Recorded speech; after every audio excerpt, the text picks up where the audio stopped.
સુરક્ષાના નાસ્તા ફરતા આરોપીઓ પૈકી ચોક બજાર પોલીસ સ્ટેશનના મારામારીના ગુનામાં છેલ્લા 8 વર્ષ નાસ્તા ફરતા આરોપીને મંચેરિયલ ખાતેથી પકડી પાડતી ચોક બજાર સર્વેલન્સ ટીમ મહેરબાન પોલીસ કમિશનર શનુપમસિંહ ગેહલોત સાહેબ સુરત શહેરનાઓએ હાલમાં તારીખ 21/2/2026 થી 28/2/2026 સુધી નાસ્તા ફરતા આરોપીઓને પકડવા બાબતે સ્પેશિયલ ડ્રાઈવનું આયોજન કરેલ હોય છે। અંતર્ગત ખાસ પોલીસ કમિશનર વાબાંગ ઝબીર સાહેબ શ્રી સેક્ટર 1 तथा नायब police commissioner zone 3 Raghav Jain साहेब श्री तथा मददनीश police commissioner Shri E division R Ahir साहेब श्री नाओए नास्ता फरता आरोपीओं ने शोध काढवा माटे जरूरी सूचना तथा मार्गदर्शन आपेल छे। अन्वये police inspector Shri N G Chaudhary साहेब नाओए सर्वेलन्स स्टाफना police sub inspector S I Makrani साहेब तथा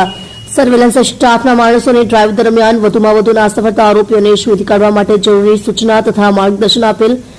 जे आधारे एएसआई मयूरभाई शैलेषभाई तथा हेड कॉन्स्टेबल पृथ्वीराज सिंह रवजीभाई नाओए टेक्निकल एनालिसिस तथा ह्यूमन सोर्सिसना आधारे Chowk Bazaar police station first part गुनो रजिस्टर्ड नंबर